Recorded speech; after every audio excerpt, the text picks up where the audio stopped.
Hello guys, welcome to the stream. Just doing a bit of chilling, healing and fulfilling on me too.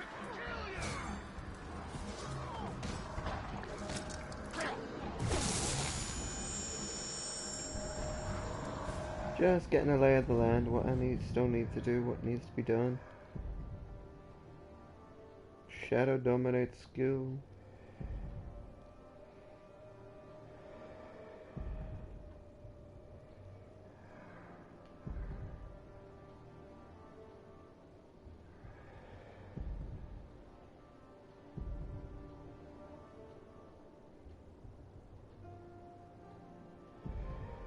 Cool, cool. Alright, yeah, I've still got these to get.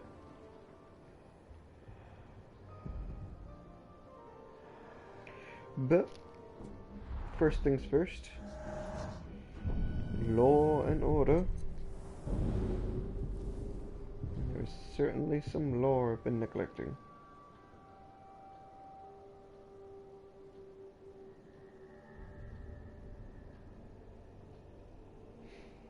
Yeah, that's good. Terrorize 5 enemies, that's easily done.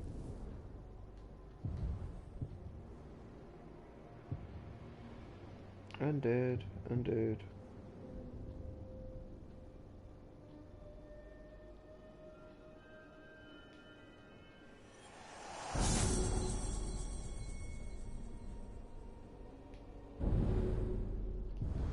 Let's upgrade it. Level 25 now. Okay.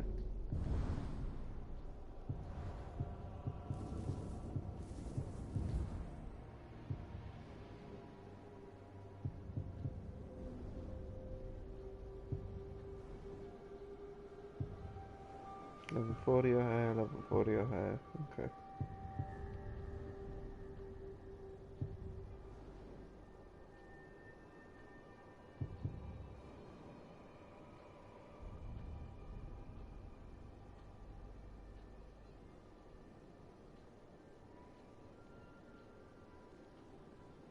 Okay, don't know why I'm not wearing that. You can go. We got Frost, we got Curse.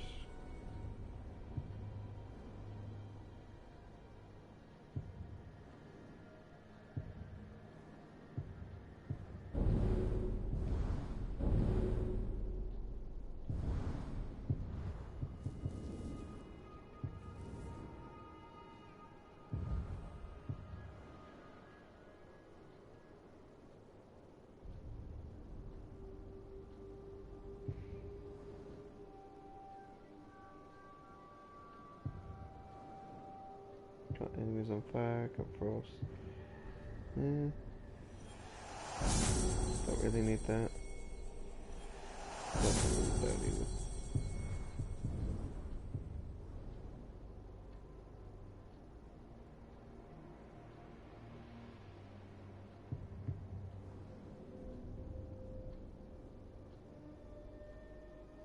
Machine Orc.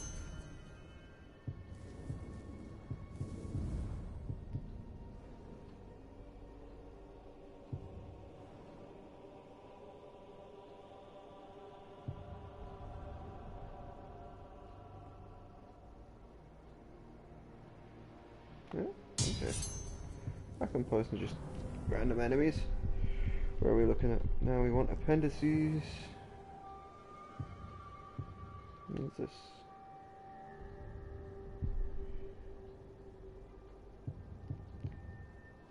There must be quests.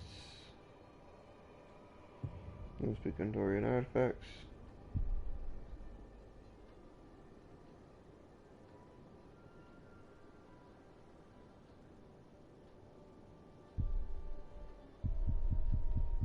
These are read out here. Italian we've done. Calibrimbo we've done. Ethandriel.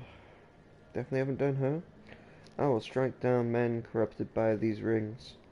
Ethandriel was selected by the Elven Queen Galadriel to go to Mordor and destroy Nazgul. She initially took the task with relish, but over time she's begun to doubt whether hunting unkillable enemies accomplishes anything. A patient hunter, she relies on stealth and almost uh, preternatural stillness, then strikes without warning, hoping to end the battle before it begins. If necessary, Elatriel will stake out a location for days, waiting for one of the Nazgul to arrive. Elatriel doesn't triumph in every confrontation with the Nazgul, but even when victory eludes her, she always survived to hunt another day.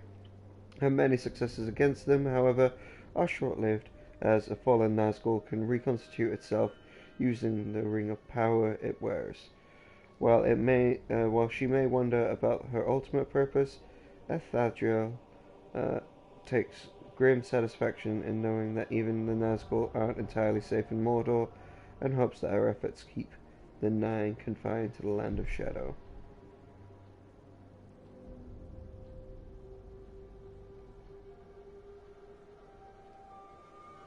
This is probably red.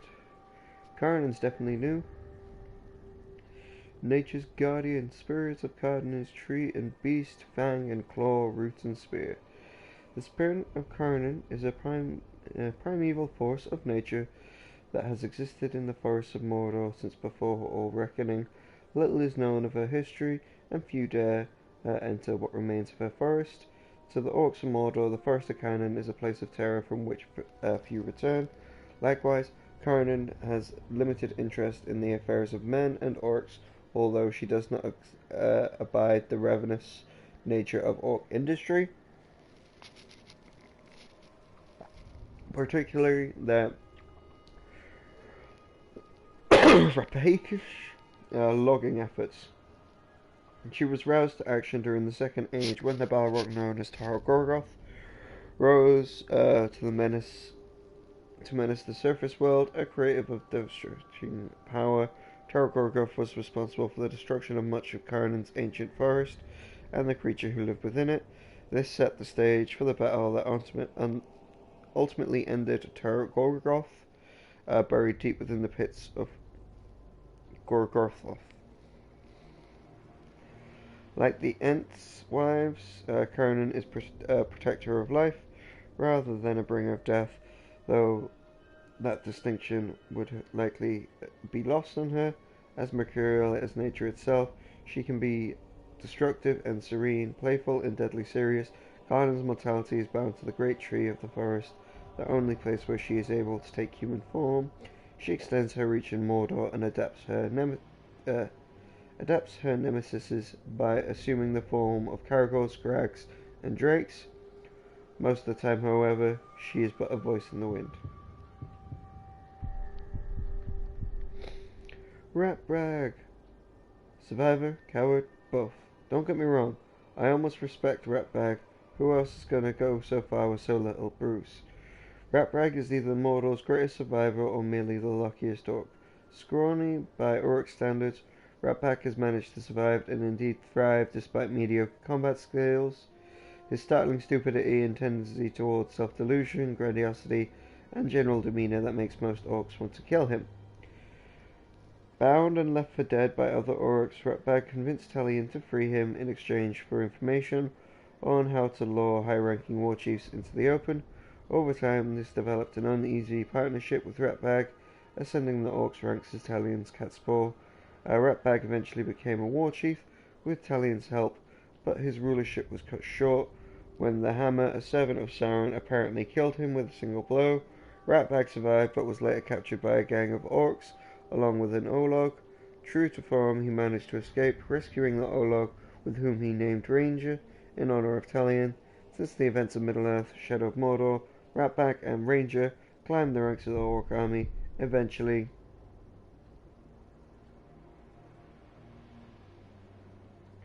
rising to the rule of the fortress as a mythic two-headed overlord known as the Etten.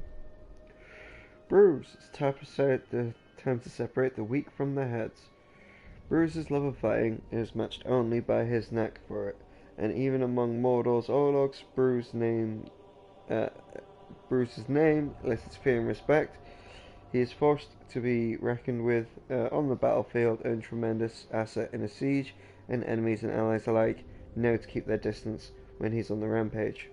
His favourite kind of combat is deadly contests that take place in Mordor's fighting pits. It is rumoured that Bruce has never lost a fight. A rumour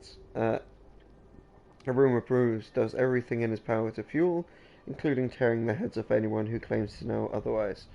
Bruce has made a great number of enemies in his time in Mordor, not so much vanquished opponents who rarely survive the encounter with him, but captains and war chiefs who have seen their ranks depleted by Bruce's victories.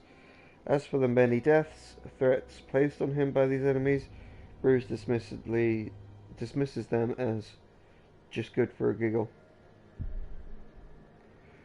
Gollum, Seeker of the One Ring. My heart tells me that Gollum has some part to play, for good or for ill.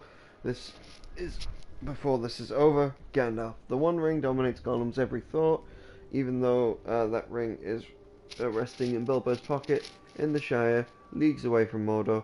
He wanders Mordor in pursuit of Baggins and the One Ring.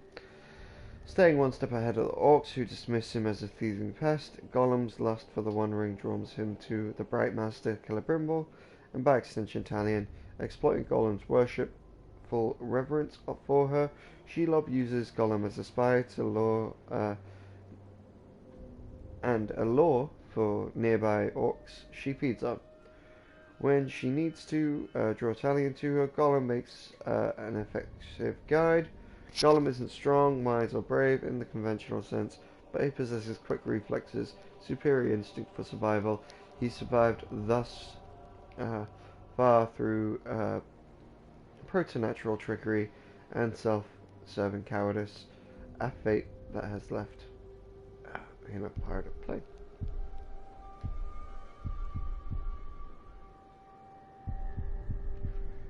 These are our main characters. Free peoples.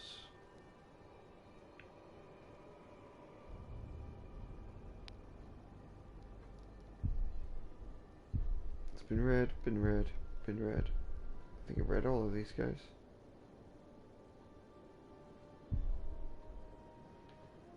Galadriel definitely haven't read.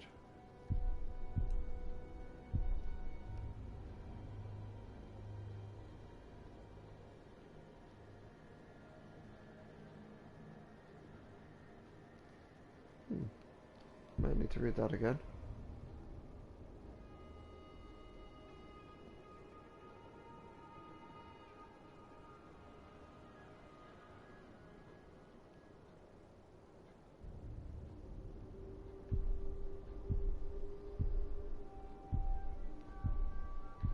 I swear I read all of these.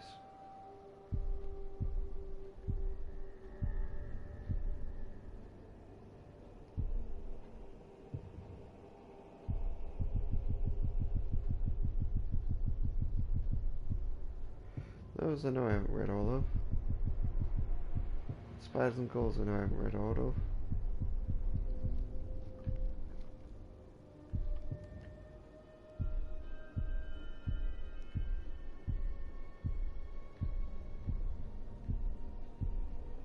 Okay.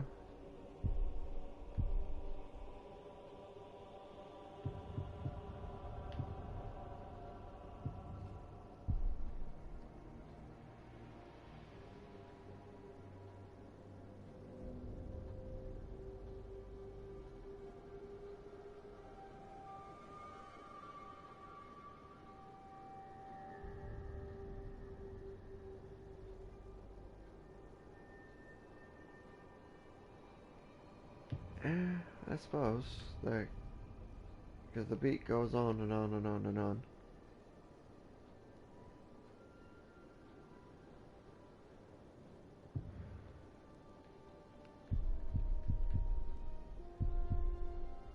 Let's just start with reading these. We'll skip these and read Talion's family and Galadriel.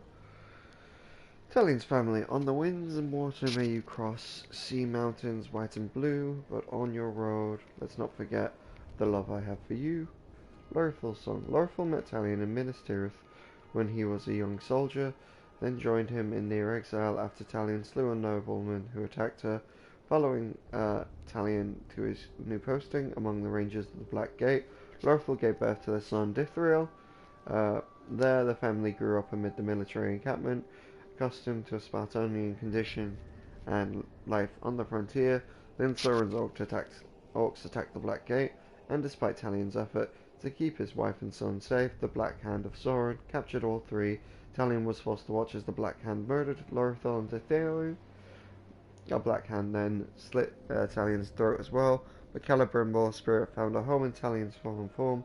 The duo rose from death and eventually killed the Black Hand, avenging Talion's wife and child.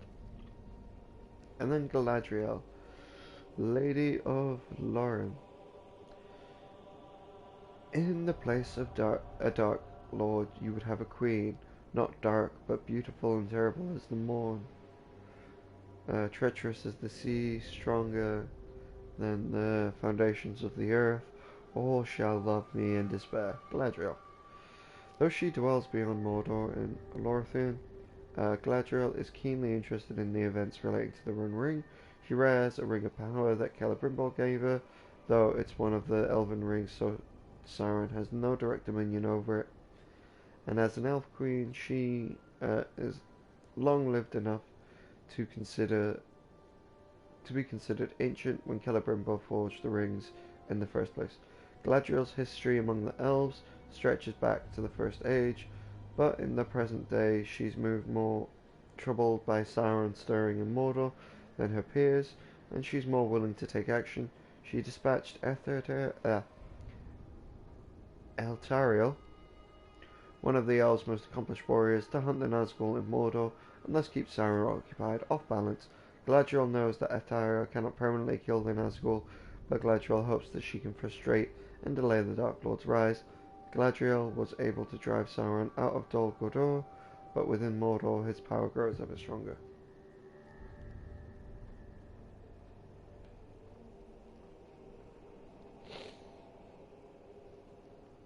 Alright. Guess it's time to read some Dark Lord stuff. Dark Lord of Mordor. Sauron has armies, he has the Nazgul, but his true power is knowing the weaknesses of his enemies. Celebrimbor. Originally an immortal spirit called Maiar, Sauron is older than Middle-earth itself. From the beginning of time, Sauron wished to bring order to the world. He would do this through the power of his craft and his alliances. He joined the first Dark Lord, Morgoth, until the war with the elves eventually cast Morgoth out beyond the world. Sauron escaped and hid in Middle-earth, but he survived and had to learn from his master.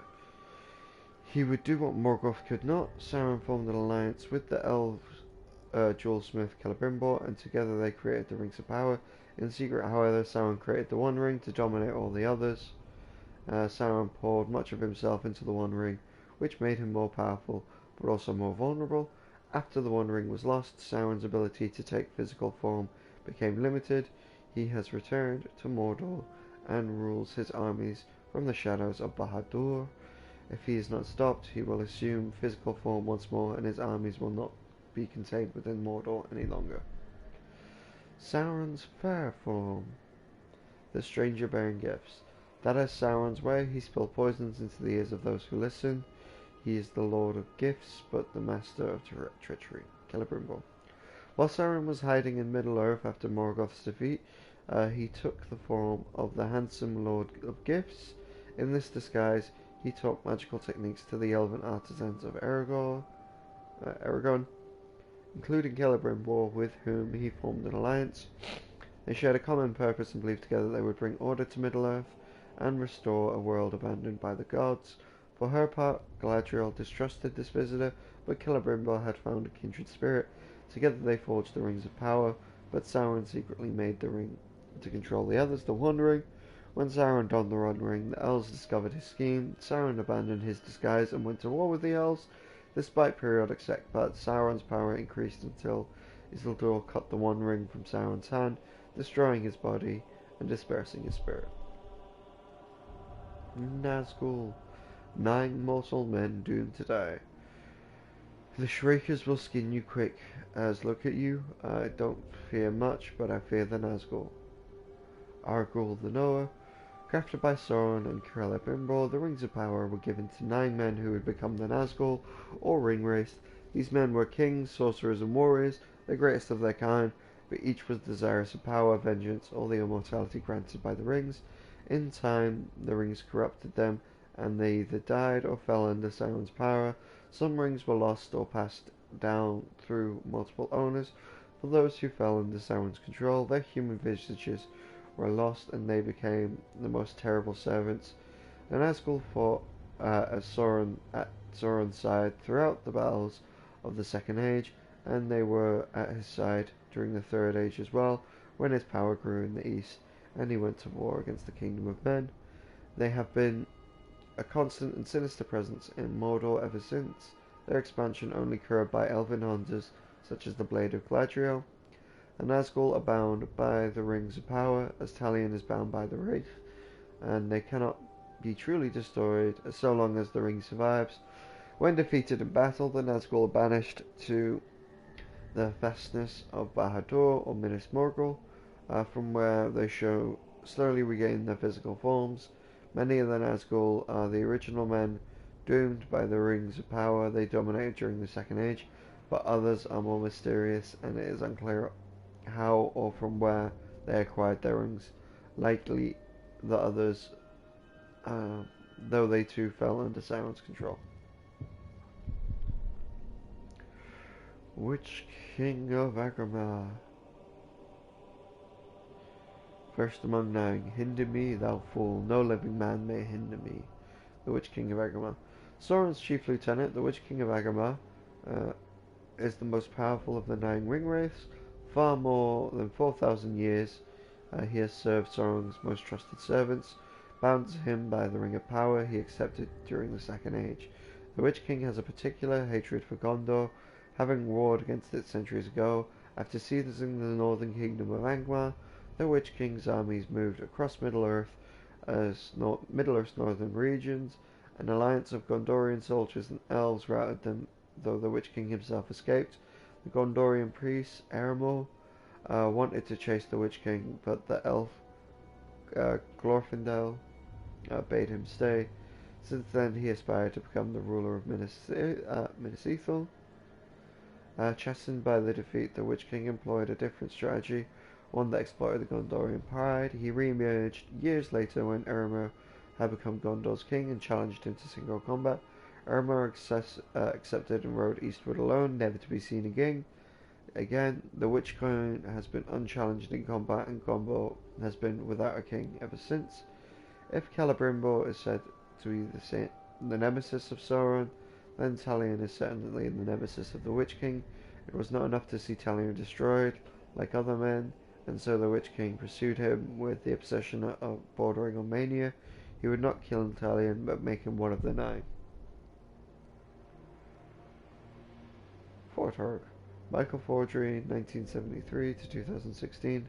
A legend among the orcs of Mordor, Forthark Orcslayer is an unstoppable warrior who stepped up from the shadows to save Mordor's mightiest heroes at the moment of greatest need.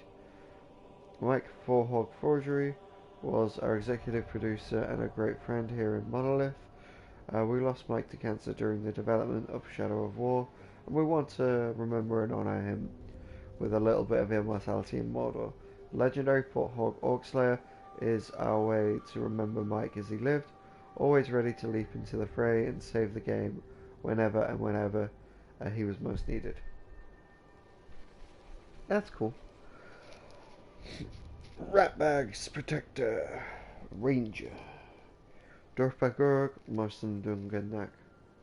Right, Lord, what kind of creature are you, the Ranger? Ranger is Ratbag's nickname for the Olog, actually named Ars Harto, quite possibly one of the largest and most fiercest of mortals. Ologite Ranger was widely feared and respected for his ferocity and keen strategic mind. His months of imprisonment and torture at the hands of rival orc gang changed all that. Resigned to death, he became companions with Ratbag, who managed to free them both. Honor bound to Ratbag for his freedom, the two became companions, and Ranger aided him in his rise through the orc hierarchy. Despite Ratbag's many previous faults, Ranger found Ratbag Canny survival instinct worked well for the two of them, even if Ratbag didn't know a word of black speech. He helped Ratbag seize one of Mordor's fortresses, then agreed to be one of Ratbag's more outlandish schemes. It would create a mythic persona to inspire fear in their enemies, the two-headed troll known as Essen.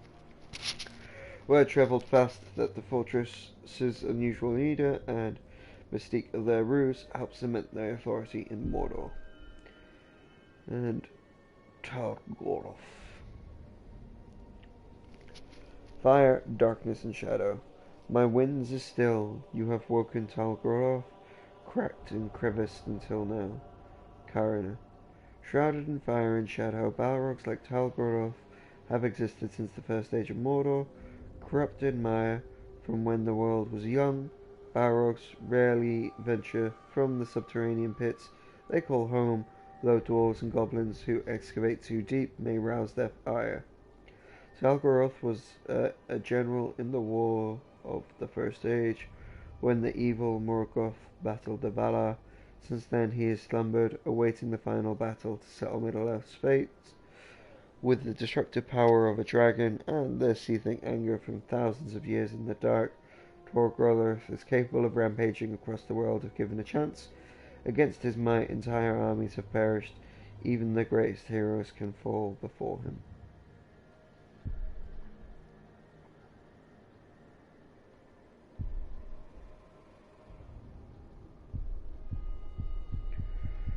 Okay. Got stuff to read there, got stuff to read there, got stuff to read there. But let's have a break from the reading for a hot minute.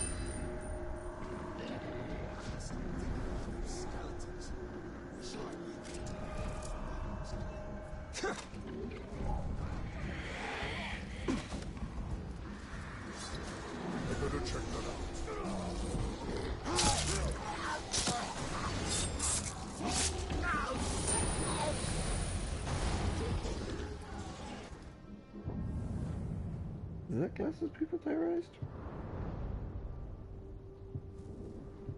Maybe running away. Yep.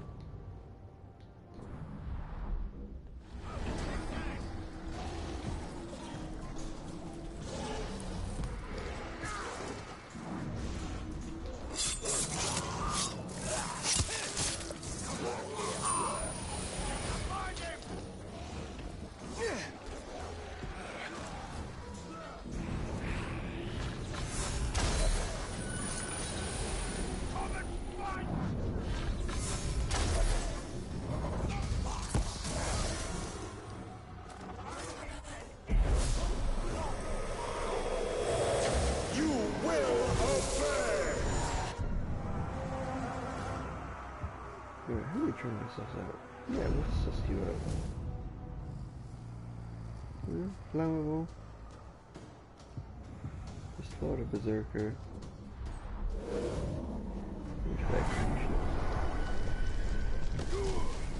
Ghouls!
Those who live in Gondor's lowlands could easily forget how close to Mordor Minas Ithil was. Few of Gondor's people devote more than a moment's thought to its borders, or what lies beyond. For them, the threat of Mordor is distant indeed.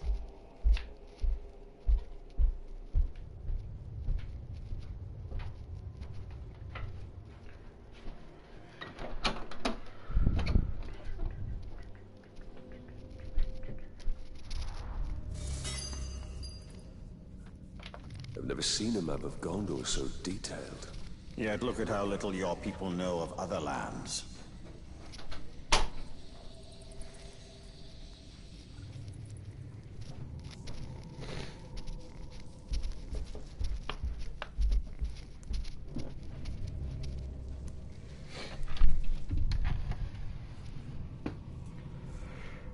Unlock my skill.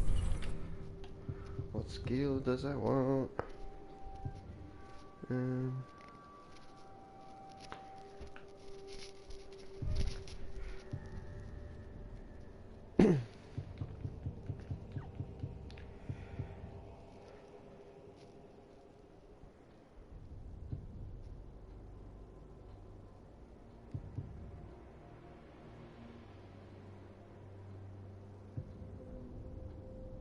Increased domination speed, that sounds good.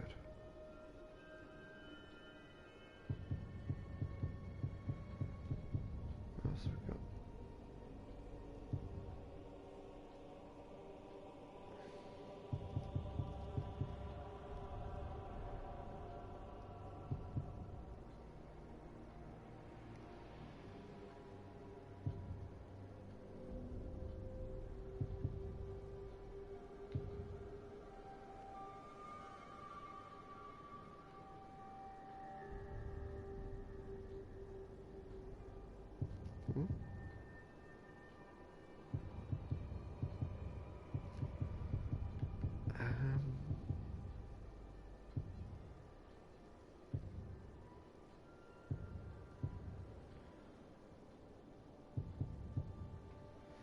Yeah, no.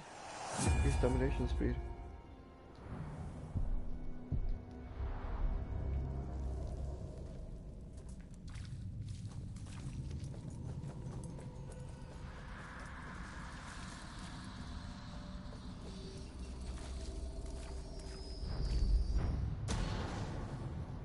To rule, one must be willing to destroy everything that has come before you.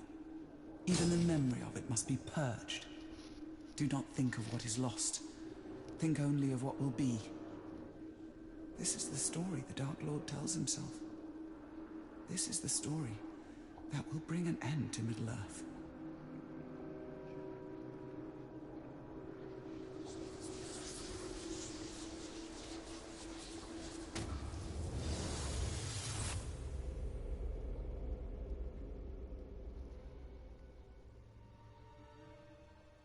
She learned from Sauron as I did. She survived him as I did. Then there is wisdom in these words.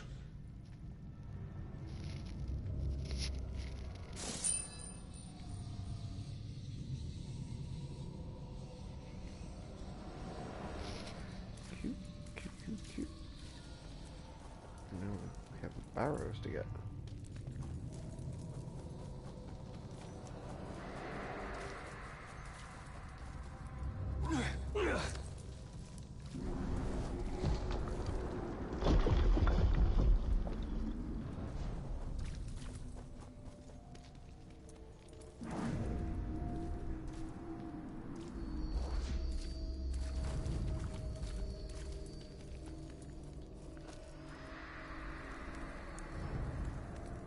Restore power. Let our foes fortify with iron and stone. Let them slumber scabrous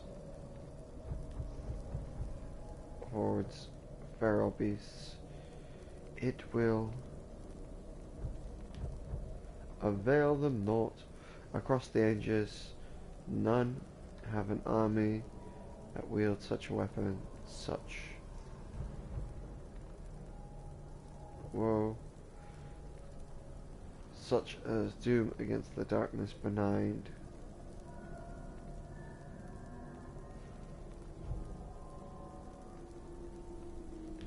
Serpents who dare claim dominion over Mordor soon bright.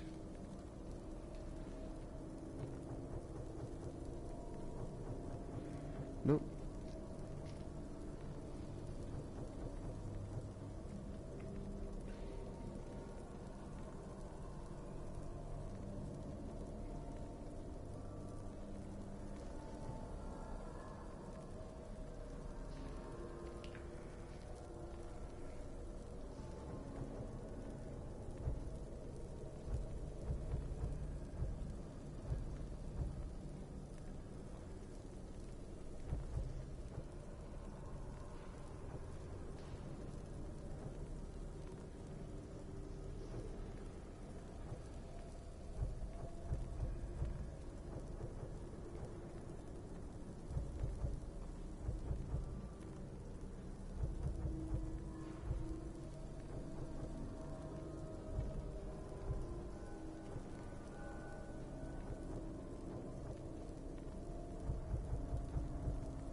There.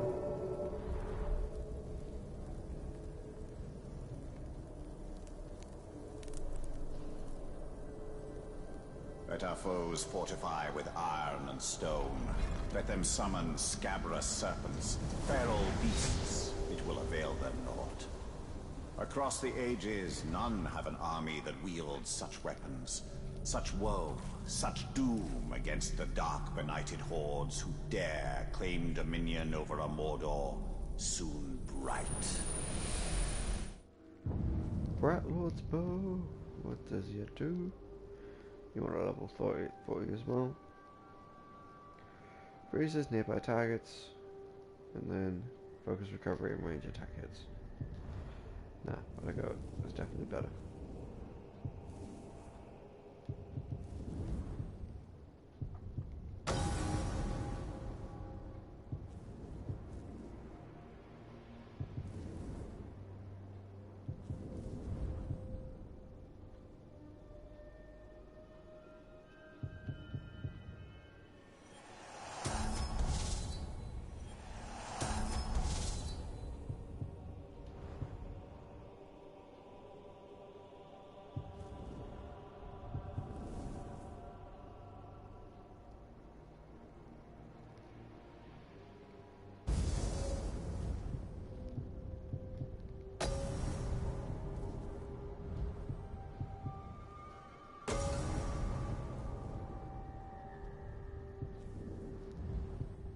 Never mind, huh? I am gonna notice a 25% increase, a 5% increase over.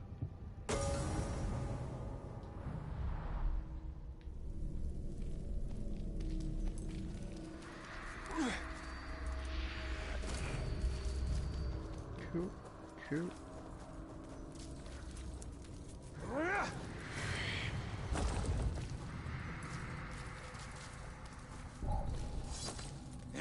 What was it?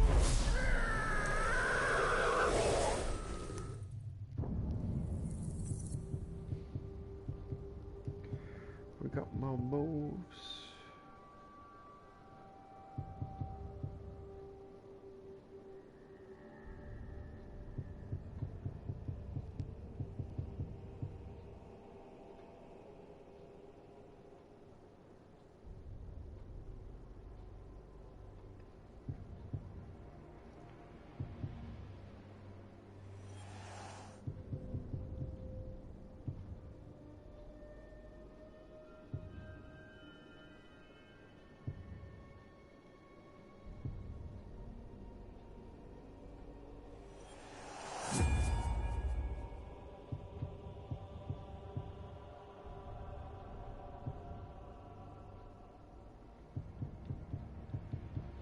Yeah. Okay.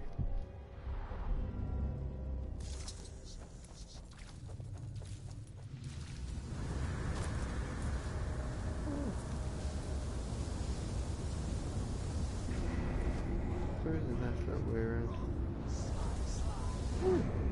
A lot of people there now.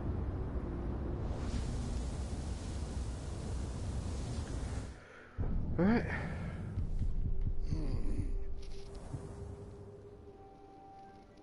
Times for a little lore drop, I guess.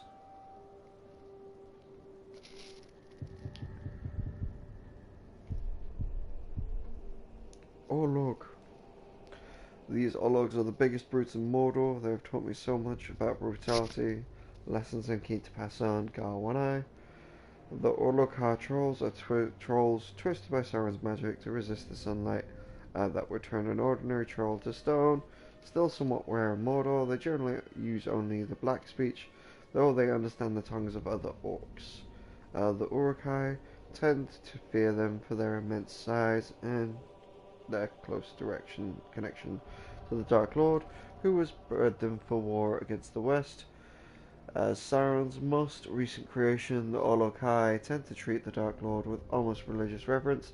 Despite the tactile nature, they have been clever indeed and know much of Mordor's inner workings. Black speech, the darkest of tongues. Yaban zu Zaid Bushtan Karakin, Ranger. Sauron himself invented the Black Speech as a language for all of his servants in Mordor, though only Sauron himself, the Nazgul, and the Uruk-hai speak it in its pure form. The lesser orcs can stumble through bits of Black Speech in its debased form, but all know a few words, mostly curses and uh, imprecations hissed at them by their betters.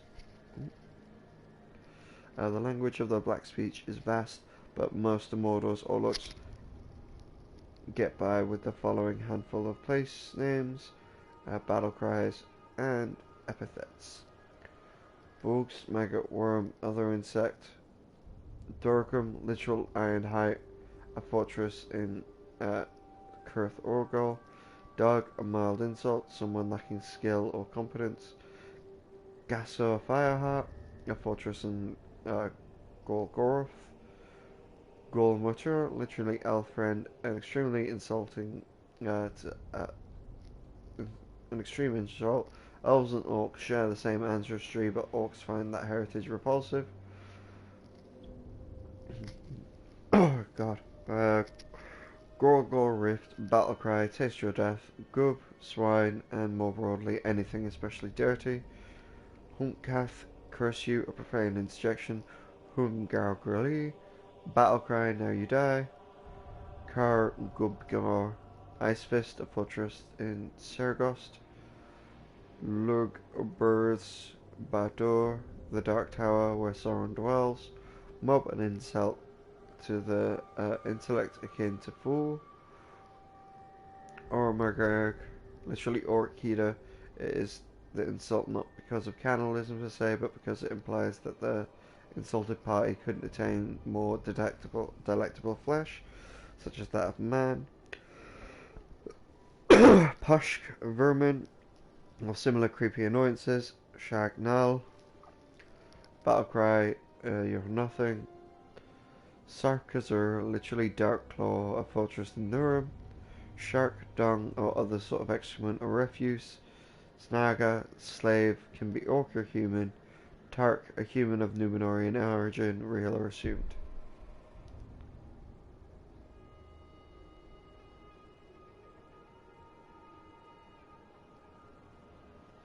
Right, we read that earlier. Let's go for the Assassin Blades in the Dark. You're just so strong and just so tough, and none of it will matter because you're just so slow. Zorm the Shadow. Orcs who ply the assassin trade decapitate their enemy's leadership, often literally masters of the subterfuge and stealth. Assassins favor ambush tactics, then leave the enemy war chief or overlord dead before his retinue even know what's happened. Assassin orcs rarely last long unless they master the art of escape as well, fading into the shadows or fleeing faster than their pursuers. Their ability to hide is so peerless that they can be difficult to spot, even in the Wraith world. Beastmasters, bred for war. What I leave of you will be fed to my pets, and what they leave will be fed to the wild beasts. And then nothing will be left at all. Og the Claw. Beastmasters harness Mordor's deadliest beasts, Caragors and Grags, for Sauron's war effort. Success is not guaranteed, however. Trained beasts are rare in Mordor's armies because there are so few of them survive the training at the hands of Beastmasters. But when a Beastmaster has trained a beast at his disposal, he can safely leave it off the leash, lurking nearby. The Beastmasters might seem to be alone, but they can call upon lethal menagerie to defend him at a moment's notice. In keeping with the orc's cruel nature, the Beastmasters are adept at killing beasts with such as ghouls, drakes, and they are taming more pliable beasts.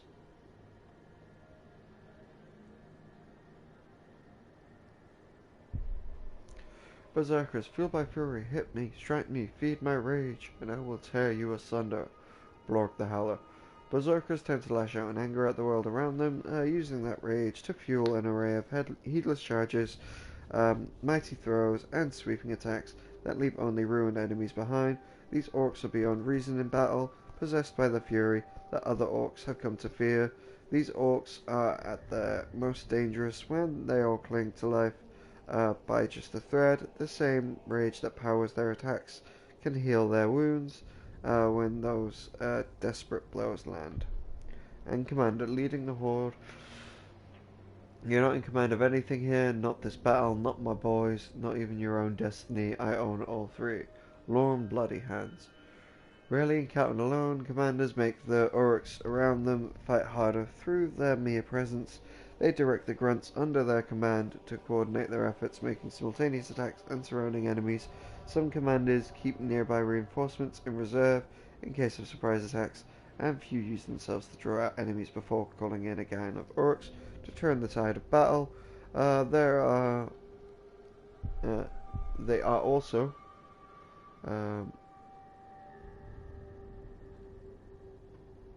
the most ambitious orcs, eager to ascend through the ranks and resentful when someone hinders their progress. High-ranking commanders get promoted when their boss dies in battle or has a lethal accident.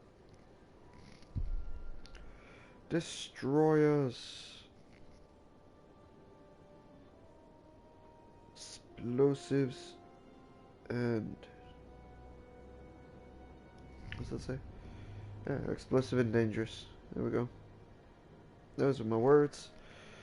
Swords are the past, black powder is the future, a future that has with no place for you. Brag's the nightmare. Mordor's armies, and indeed orcs themselves, are made for one thing, destruction. The orcs who take on the mantle of destroyer use fire and explosives to wreak havoc among their enemies. Fond of explosive traps and thrown bombs, destroyers don't always take heed of the other orcs who may be caught in the blast. Destroyers are usually inured to fire themselves, yet love nothing to more than watch their enemies burn, to say nothing of Middle-earth itself. Marksman, death from a distance. Ugly outfit fit skin, let me brighten it up with some feathers. Off the Grim.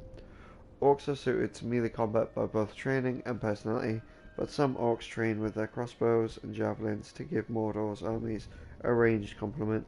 These marksmen are snipers and sentinels, careful to stay at a distance that's safe for them, but lethal to their enemies, especially when they augment their projectiles with poison or explosives. Other orcs can be dismissive or marksmen, questioning their bravery and effectiveness, but those orcs change their tune when a timely arrow saves their life, or they fall silent when they get a javelin to the back of their head. Slayer. Alright guys, I'm actually going to take a break now. I'll finish reading all that's new in the lore when I get back, and then we can continue, but there's a lot here and I want to have a break.